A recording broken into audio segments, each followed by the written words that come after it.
নমস্কাৰ সকলোকে আমাৰ এটা নতুন ভিডিঅ'লৈ স্বাগতম জনাইছোঁ। তো চাওক, ইয়াৰ আগৰ ভিডিঅ'টোত মই আপোনালোকক দেখাইছিলোঁ যে কেনেকৈ আপোনালোকে ঘৰতে কম খৰচত নিজাকৈ এটা ইনকুবেটৰ বনাই ঘৰতে কণী ফুটাই পোৱালি উলিয়াব পাৰিব। ঠিক আছে। চ' সেই ভিডিঅ'টো আপোনালোক বহুতেই কমেণ্ট কৰিছে, বহুতেই সুধি আছে যে কাৰেণ্ট নাথাকিলে কি হ'ব, 1-2 ঘণ্টা কাৰেণ্ট গ'লে কি হ'ব, বা এটা দিন কাৰেণ্ট নাথাকিলে কি হ'ব। তো চাওক, মই আজি আপোনাক মোৰ নিজৰ ইনকুবেটৰটো দেখাম। ত' এইটো ইনকুবেটৰ মই কোনো ইনভাৰ্টাৰ কানেকশ্যন নাই। চ' মই অতীতৰ পৰা কোনো ইনভাৰ্টাৰ কানেকশ্যন ইয়াত দিয়াও নাই। মই এতিয়াও ইনভাৰ্টাৰ কানেকশ্যন নোহোৱাকৈ কণী ফুটাই পোৱালি উলিয়াই আছোঁ। চাওক, এইটো মোৰ ঘৰতে নিজাকৈ বনাই লোৱা ইনকুবেটৰ। মই ইয়াত প্ৰায় 40টামান কণী উমনি দিছোঁ। প্ৰায় 35টামান কুকুৰা কণী আছে আৰু 5-7-8টামান হাঁহৰ কণী আছে। তো ঠিক আছে, ইয়াত মোৰ কোনো ইনভাৰ্টাৰ কানেকশ্যন নাই। তো আৰু এটা কথা কওঁ, আমাৰ ইয়াত প্ৰায় দিনটোত 2-3 ঘণ্টা কাৰেণ্ট নাথাকে, কিন্তু কেতিয়াবা তাতকৈ বেছিও কাটে। যিহেতু এতিয়া গৰমৰ দিনত বেছিকৈ কাটে কাৰেণ্ট। মিনিমামটো আপোনাৰ দিনটোত 2 ঘণ্টাটো কাৰেণ্ট কাটেই। যদি বতৰ পানী ঠাণ্ডা হয় তেতিয়া বাৰু গোটেই দিনটো কেতিয়াবা থাকে, কিন্তু প্ৰায় 2-3 ঘণ্টা কাৰেণ্ট নাথাকে। আৰু চাওক, আপোনালোকে বিশ্বাস কৰে নে নকৰে নাজানো, কিন্তু মোৰ আজি কণী উমনিৰে 18 দিন। কিন্তু কালি ৰাতি প্ৰায় 2মান বজাত বতাহ ধুমুহা আহিছে, আৰু 2টামান বজাৰ পৰা আজি ৰাতিপুৱা 9:30মান বজালৈকে আমাৰ ইয়াত কাৰেণ্ট নাই। কিন্তু মই ভিডিঅ'ত আপোনালোকে মিছাকৈ কৈছোঁ বুলি ভাবিব পাৰে, কিন্তু আপোনালোকক বিশ্বাস দিব পৰাকৈ মোৰ হাতত কোনো প্ৰমাণ নাই। মই জাষ্ট ক'বহে পাৰোঁ, কিন্তু বিশ্বাস কৰা নকৰাটো আপোনাৰ কথা। কিন্তু কালি ৰাতি 2টামান বজাৰ পৰা আজি ৰাতিপুৱা 9:30মান বজালৈকে আমাৰ ইয়াত কাৰেণ্ট নাই। ত' আজি ৰাতিপুৱা 10:45মান হৈছে। চ' মই এতিয়া অলপ মেচিনটো কণীখিনি গৰম হ'লত কণীখিনি লুটিয়াবৰ কাৰণে আহিছোঁ। ত' নাজানো কি হয়, কিন্তু আগতো এনেকৈ পাইছোঁ, গোটেই দিনটো কাৰেণ্ট নাথাকিলে কিন্তু পোৱালি ওলাব লাগে, কোনো ভয় নাই। তথাপিও মই আপোনাক ৰিজাল্টটো দেখাম। মই যিহেতু আপোনালোকক প্ৰথম দিনৰ পৰা দেখুওৱা নাই, কাৰণ 1 নম্বৰ দিনৰ পৰা এই প্ৰথম দিনত দেখাবলগীয়া বিশেষ একো নাথাকে, যিহেতু কণী আপোনাৰ 19-20 নম্বৰ দিনৰমানৰ পৰা ফুটিবলৈ আৰম্ভ হয়হে। কিন্তু যদি আপুনি ইনভাৰ্টাৰ কানেকশ্যন দিয়ে, তেনেহ'লে আপোনাৰ 18 নম্বৰ নহ'লেও 19 নম্বৰ দিনৰ পৰা কণী ফুটা আৰম্ভ হৈ যায়। এইটো মোৰ নিজৰ এক্সপিৰিয়েঞ্চৰ ফালৰ পৰা কৈছোঁ, মই আনৰ ক্ষেত্ৰতো প্ৰমাণ পাইছোঁ। সেইকাৰণে আপোনাৰ যদি সম্ভৱ হয়, আপুনি ইনভাৰ্টাৰ কানেকশ্যন দিয়াৰ ব্যৱস্থা কৰক, তেতিয়া আপুনি 100% ৰিজাল্ট পাব। আৰু মোৰ যিহেতু আজি 18 নম্বৰ দিন, মই আজি ৰাতিপুৱা ভাগত কণীখিনি লৰাই গধূলিৰ পৰা লৰোৱা বন্ধ কৰি দিম। ত' আপোনালোকেও যদি কুকুৰা কণী উমনি দিয়ে, তেন্তে 18 নম্বৰ দিনলৈকে লৰাব, তাৰপিছৰ পৰা লৰাব নালাগে। আৰু যদি হাঁহৰ কণী দিছে, তেনেহ'লে 27 নম্বৰ দিনলৈকে লৰাব, তাৰপিছত লৰাব নালাগে। চ' এই কথাটো বহুতে মোক কমেণ্টত সুধি থাকে। চ' সেইকাৰণে আকৌ এবাৰ কৈ দিছোঁ, যদি কুকুৰা কণী উমনি দিছে তেনেহ'লে 18 দিনলৈকে লৰাব, আৰু যদি হাঁহৰ কণী উমনি দিছে তেনেহ'লে 27 দিনলৈকে লৰাব। ঠিক আছে। চ' আজি আমাৰ কণী উমনি দিয়া 20 নম্বৰ দিন সম্পূৰ্ণ হ'ল। এয়া ৰাতিৰ সময়। চ' আপোনালোকক দেখাম কেইটা কণী ফুট লৈছে, কেইটা কণী নাই লোৱা। চ' চাব পাৰে আপোনালোকে, টেম্পাৰেচাৰ আপোনাৰ 36.5 আৰু হিউমিডিটি 83 হৈ আছে। মই অকণমান আগতে মেচিনটো খুলিছিলোঁ, সেইকাৰণে টেম্পাৰেচাৰটো কম দেখাই আছে। বৰ্ডত কিন্তু ঠিকে আছে। এই মিটাৰটো উঠিবলৈ অলপ টাইম লয়, সেইকাৰণে 36.5 দেখাই আছে, বাকী ঠিকে আছে। তো চাব পাৰে, এইটো পোৱালি ওলাইছে, এইটো সৰু কণীটো ফুটি পোৱালি ওলাইছে। এইটো সম্ভৱ ডাউক পোৱালি নিচিনা লাগিছে, কাৰণ মই কণীটো চিনি নাপাইছিলোঁ। পথাৰত কচুৱনি চফা কৰি থাকোঁতে কণীকেইটা পাইছিলোঁ, আনি দিছিলোঁ। কণীকেইটা চিনি নাপাইছিলোঁ কিহৰ কণী, কিন্তু দিয়াৰ পিছত এতিয়া ওলালত দেখিছোঁ এইটো ডাউক পোৱালি নিচিনাই লাগিছে। তো বাকী চাব পাৰে, আপোনাৰ কুকুৰা কণী এটাও ফুট লোৱা দেখা নাই। বাকী আপোনাৰ এইটো কণী ফুট লৈছে, সৰু অকণমান ফুট লৈছে। এইটো হয়তো ৰাতিৰ ভিতৰত ওলাই যাব। আৰু এইকেইটা কণী মই কুকুৰা কণীকেইটাৰ লগত একেলগে দিয়াও নাছিলোঁ, 5-6 দিনমান পিছত দিছিলোঁ। যিহেতু সৰু সৰু কণীবোৰ ওলাওঁতে বেছি দিন নালাগে। বটাচৰাই কণীয়ে হওক, মই বটাচৰাই কণীৰ ক্ষেত্ৰত পাইছোঁ, মানে 15 দিনমানত ওলাই যায়। চ' এইকেইটা কণী দিয়াও হয়তো 15 দিনমান হ'ল, হিচাপটো ৰখা নাই। কিন্তু এইকেইটা কণী ওলাব নে নোলাব সেইটোও সন্দেহ আছিলে, যিহেতু পথাৰৰ পৰা আনি দিছিলোঁ। কিন্তু এটা পোৱালি ওলাইছে, বাকী 2টা কণী ফুট লৈ আছে। চ' এইকেইটা পোৱালি হয়তো আজি ৰাতিৰ ভিতৰত ওলাই যাব। বাকী কোনো কুকুৰা কণী ফুট লোৱা নাই।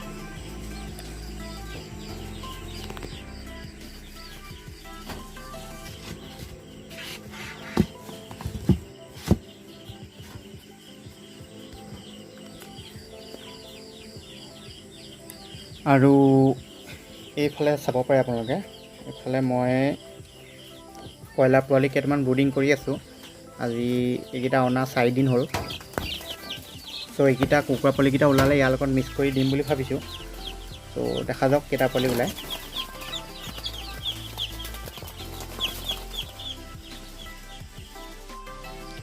তো চাওক আজি আমাৰ ইনকুবেটৰত কণী উমনি দিয়া 21 নম্বৰ দিন। চ' আজি চাওঁ 21 নম্বৰ দিনৰ ৰাতি। চ' আজি চাওঁ কেইটা কণী ফুটিছে। চ' দেখা পাইছে আপোনালোকে হিউমিডিটি 82% হৈ আছে, টেম্পাৰেচাৰ 5.4। এইটো অলপ আগত কাৰেণ্টটো গৈছিলে সেইকাৰণে অলপ কমি আছে, কিন্তু ইয়াত দেখা পাইছে আপোনালোকে 37.7। যিহেতু বৰ্ডখনত অকণমান উঠোতে টাইম লাগে, চ' সেইকাৰণে অলপ লেটকৈ দেখায়। চ' দেখা পাইছে আমাৰ 21 নম্বৰ দিনৰ ৰাতি। চ' এই সৰু সৰু কণীকেইটা আটাইকেইটা ফুটিলে। এইটো এটা, দুটা, তিনিটা পোৱালি, আৰু বাকী এইবোৰ কণী ফুট লৈছে। দেখা পাইছেনে? এইটো এটা লৈছে, এটা লৈছে, দুটা, এইটো অকণমান লৈছে, তিনিটা, এইটো অকণমান লৈছে, চাৰিটা, তাৰপিছত এইটো লৈছে আমাৰ 5টা, এইটো লৈছে 6টা, 7টা। এনেকৈ বহুতকেইটা কণী আমাৰ ফুট লৈছে।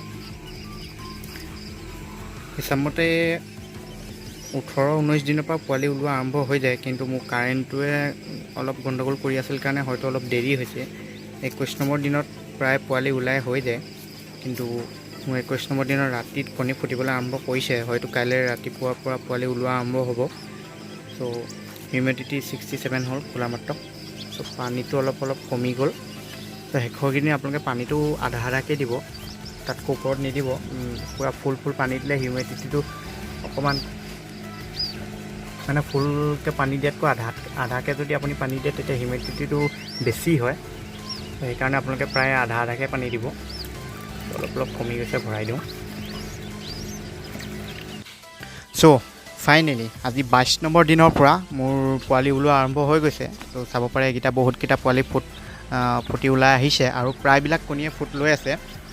হয়তো আজি ৰাতিৰ ভিতৰত ওলাই যাব লাগে। আৰু এইখিনিতে আপোনালোকক এটা দৰকাৰী কথা কৈ থওঁ, আপোনালোকৰ যেতিয়া পোৱালি ওলোৱা আৰম্ভ হ'ব তেতিয়া আপুনি ইনকুবেটৰটো বাৰে বাৰে খুলি নাথাকিব। কাৰণ ৰাতিপুৱা এবাৰ চাওক আৰু গধূলি এবাৰ চাওক, আৰু যদি গ্লাছ আছে গ্লাছৰ ওপৰেদিয়ে চাওক। কাৰণ কেলৈ কৈছোঁ, আপুনি যদি বাৰে বাৰে ইনকুবেটৰটো খোলা মেলা কৰি থাকে তেনেহ'লে হিউমিডিটি কম হৈ যাব, আৰু হিউমিডিটি যদি কম হৈ যায় তেনেহ'লে আপোনাৰ পোৱালি ওলোৱাত অসুবিধা হ'ব। তেতিয়া কণীৰ ভিতৰতে আপোনাৰ পোৱালিখিনি মৃত্যু হ'ব পাৰে।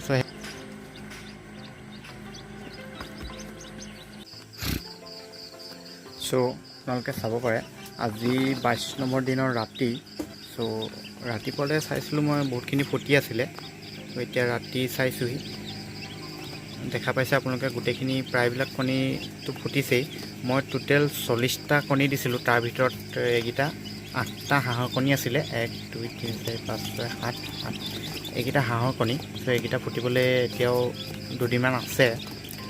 চ' তাৰে বাকীখিনি 40টাৰ ভিতৰত 8টা হাঁহৰ কণী আছিলে, আৰু 32টা কুকুৰা কণী আছিলে। সেই 32টা কণীৰ ভিতৰত দেখিছে এইখিনি পোৱালি ওলালে গোটেইখিনি, আৰু এইকেইটা ফুটি আছে। চাওক এইকেইটা হয়তো কালি ৰাতিপুৱালৈকে ওলাই যাব। 6টা ফুটি আছে, আৰু কণী ফুটিবলৈ বাকী আছে আপোনাৰ 1, 2, 3, 4, 5। চ' আৰু টোটেল 5টা কণী ফুটিবলৈ বাকী আছে। মানে এই 5টাৰ ভিতৰত হয়তো আৰু 2টামানহে ফুটিব। চ' এই বাকী 3টামান ওলাব যেন লাগিছে। ত' তথাপিও টোটেল আমি 32টা কুকুৰা কণী দি তাৰ ভিতৰত 3টা কণী আমাৰ পোৱালি নোলালে। ত' চাবলৈ গ'লে ৰিজাল্টটো ইমানো বেয়া নহয়। 30টা কণী দি যদি মোৰ 10-15টা কণী বেয়া হ'লেহেঁতেন তেতিয়াহ'লে ৰিজাল্টটো বেয়া বুলি ক'ব পৰা গ'লহেঁতেন। ত' যিহেতু এইকেইটাটো ফুটি আছে, এইকেইটা ৰাতিপুৱালৈকে ওলাই যাব। চ' ফুটিবলৈ আৰু বাকী আছে মাত্ৰ 5টা। চ' এই 5টাৰ ভিতৰত 2টাটো ফুটি যাব লাগে। চ' এইবাৰ মই কণীৰ ভিতৰত পোৱালি ফুটি মৰি যোৱা প্ৰব্লেমটো পোৱা নাই। আগৰ ইনকুবেটৰকেইটাত মই হিউমিডিটি প্ৰায় 60-65 ৰাখিছিলোঁ, তেতিয়া 2-এটা পোৱালি মৰিছিলে। কিন্তু এইবাৰ আপোনাৰ 89 পাইছেগৈ হিউমিডিটি, সেইকাৰণে এটা পোৱালিও আপোনাৰ কণীৰ ভিতৰত মৰা প্ৰব্লেমটো পোৱা নাই এতিয়ালৈকে। চ' এতিয়া দেখা যাওক। ত' দেখা পাইছে আপোনালোকে এইটোৱেই ৰিজাল্টটো। ত' আপোনালোকে নিশ্চিন্ত মনে দিব পাৰে যদি আপোনালোকৰ ঘৰত ইনভাৰ্টাৰ নাই, আৰু যদি কাৰেণ্টটো অলপ দিনটো 2-3 ঘণ্টাৰ কাৰণেও যদি যায়, 2-3 ঘণ্টা নালাগে অৱশ্যে। মোৰ এদিন বতাহ মাৰি 10-12 ঘণ্টা কাৰেণ্ট নাই, তথাপিও আপুনি ৰিজাল্টটো দেখা পাইছে। তথাপিও দিনে মোৰ 1-2 ঘণ্টাটো কাৰেণ্ট নাথাকে, যিহেতু এতিয়া অলপ গৰমৰ দিন। ঠাণ্ডা দিনত বাৰু থাকে, কিন্তু গৰমৰ দিনত প্ৰায় দিনটোত কাৰেণ্ট নাথাকেই। চ' দিনটোত 2-3 ঘণ্টা কাৰেণ্ট নাথাকে, তো তথাপিও চলি যাব, আপোনালোকে আৰামত দিব পাৰে। তো দেখিছে 32টা কণী দি তাৰ ভিতৰত 3টা কণী মাত্ৰ ফুটা নাই, বাকীখিনি চব ওলাইছে। কিন্তু সেই 3টাও ফুটি যাব পাৰে ৰাতিপুৱালৈ। তো ৰাতিপুৱালৈ ৰিজাল্টটো পাই যাম। চ' এইখিনি আছিল। চ' চ' আপোনালোকে এতিয়া চিয়'ৰ হ'ল যে আপোনালোকে কাৰেণ্ট নহ'লেও ঘৰত ইনকুবেটৰ দি ধুনীয়াকৈ উলিয়াব পাৰিব। যদিহে আপোনালোকৰ তাত বেছি কাৰেণ্ট যায়, ধৰি লওক আপোনাৰ 10-12 ঘণ্টা কাৰেণ্ট যায়, তেতিয়া হয়তো প্ৰব্লেম হ'ব পাৰে। কিন্তু এদিন দুদিন গোটেই দিনটো কাৰেণ্ট নাথাকিলেও হয়তো আপোনাৰ একো প্ৰব্লেম হ'ব নালাগে। চ' সেইখিনি। চ' আজি 23 নম্বৰ দিনৰ ৰাতিপুৱাৰ সময়। ত' দেখা যাওক কালি যিকেইটা কণী ফুটিবলৈ বাকী আছিলে সেইকেইটা কণী ফুটিলে নাই ফুটা। তো চাব পাৰে আপোনালোকে যিকেইটা ফুট লৈ আছিলে সেইকেইটাতো সম্পূৰ্ণ ওলালে, আৰু বাকী আপোনাৰ হাঁহৰ কণী কেইটা আছে 8টা, আৰু বাকী আপোনাৰ এইটোতো আপোনাৰ কোনো ফুটা লক্ষণ দেখা নাই। তো ইয়াক থৈ দিও লাভ নাই, এইকেইটা চাগে নুফুটিব। বাকী 3টা 4টা এই 5টা ফুটিবলৈ বাকী আছে। মই ভাবিছিলোঁ 5টাৰ ভিতৰত অলপ 2টা ফুটিব যেন লাগিছিল, কিন্তু নুফুটিলে। তথাপিও 5টা নোলালেতো ইমানো বেয়া ৰিজাল্ট নহয়। প্ৰায় 32টা কণীৰ ভিতৰত যদি 5টা নোলায়, অকণমান কম হ'লেও তথাপিও 5টা ইমানো বেয়া ৰিজাল্ট নহয়, চলি যাব। যিহেতু কাৰেণ্টটো বহুত ডিষ্টাৰ্ব দি আছিলে, 10-12টা নুফুটাকৈ থকা নাই, 5টাহে নুফুটাকৈ আছে। বাকী আপোনাক এই হাঁহ কণী কেইটাও ৰিজাল্ট দেখাম ওলাই নে নোলায়। ইয়াৰ বাবে মই ভিডিঅ'টো হাঁহ কণী ফুটাৰ সময়ত বনাম। চ' এই 5টা নোলালে, বাকী এইকেইটা আটাইখিনি ওলালে। চাব পাৰে আপোনালোকে কাৰেণ্ট নথকাকো আপোনালোকে ধুনীয়াকৈ কণী ফুটাই ওলাব পাৰিব। এতিয়া আপোনাক বাকী হাঁহ পোৱালিকেইটা ওলাই নে নোলায় সেইকেইটা আপোনাক একেবাৰে 30 দিনৰ মূৰত দেখাম।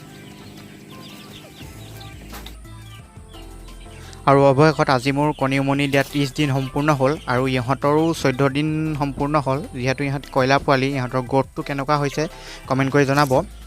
আৰু এইফালে চাওক, মোৰ যিকেইটা হাঁহ কণী ওলাবলৈ আছে সেইকেইটা ওলালে নে নাই ওলোৱা আপোনালোকক দেখাইছোঁ। তো চাব পাৰে 30 দিনৰ মূৰত মোৰ আটাইকেইটা হাঁহ পোৱালিয়ে ধুনীয়াকৈ ফুটি ওলাই আছে, ঠিক আছে। তো এইফালে চাব পাৰে এটা কণীও ফুটিবলৈ বাকী নাই। 8টা হাঁহ কণী আছিলে, 8টা হাঁহ কণী ফুটি ওলাই আছে। তো এইটো চাব পাৰে আটাইকেইটা কণী ফুটিলে। ইহঁতি কালি ৰাতি ফুটি ওলাইছে। ইহঁতক যিমানটো ভাবিছিলোঁ তাতকৈ অলপ সোনকালে ওলালে। মই ভাবিছিলোঁ 30 দিনৰ পিছতে ফুটিবলৈ আৰম্ভ কৰিব, কিন্তু ইহঁতি 29 দিনতে ওলাই সম্পূৰ্ণ হৈ গ'ল। তো এইফালে চাব পাৰে এইকেইটা, এইফালে এইটো চুকত আছে আপোনাৰ 4টা, এইফালে চুকটোত আছে 4টা। আৰু এইটোৱে আছিল মোৰ ইনকুবেটৰ ৰিজাল্ট। চ' আপোনালোকে দেখা পালে যে ইনভাৰ্টাৰ নোহোৱাকৈ আপোনালোকে ধুনীয়াকৈ ঘৰত ইনকুবেটৰত পোৱালি উলিয়াব পাৰিব। যদিহে তাত আপোনাৰ 2-3 ঘণ্টা কাৰেণ্ট যায় তেনেহ'লে কোনো চিন্তাৰ বিষয় নাই। আৰু তাৰ উপৰিঞ্চি যদি আপোনাৰ গোটেই দিনটো কাৰেণ্ট নাথাকে, কোনোবা এদিন যদি গোটেই দিনটোও কাৰেণ্ট নাথাকে, তেনেহ'লে আপোনাৰ কোনো চিন্তা কৰিবলগীয়া নাই। কিন্তু তাতকৈ বেছিকৈ যদি কাৰেণ্ট যায়, ধৰি লওক আপোনাৰ দিনটোত 7-8 ঘণ্টা কাৰেণ্ট যায়, তেনেহ'লে নিশ্চয় আপোনাৰ প্ৰব্লেম হ'ব। ইভাগে আপোনাৰ 2-3 ঘণ্টা কাৰেণ্ট গুচি গ'লেও কোনো প্ৰব্লেম নহয়, আপুনি ধুনীয়াকৈ ইনভাৰ্টাৰ নোহোৱাকৈ পোৱালি উলিয়াব পাৰিব। কিন্তু পাৰে যদি আপুনি ইনভাৰ্টাৰ দিয়াৰ ব্যৱস্থা কৰক, কাৰণ ইনভাৰ্টাৰ দিলে ইয়াতকৈ আপুনি ভাল ৰিজাল্ট পাব, আৰু 2-এদিন সোনকালে আপোনাৰ কণীবোৰ ফুটিবলৈ আৰম্ভ কৰিব। চ' এইখিনি আছিল। যদি ভিডিঅ'টো চাই ভাল পালে তেনেহ'লে নিশ্চয় এটা লাইক কৰিব, আৰু আগলৈ এনেকুৱা ভিডিঅ' পাবৰ বাবে আমাৰ চেনেলটো ছাবস্ক্ৰাইব কৰিবলৈ নাপাহৰিব। ধন্যবাদ।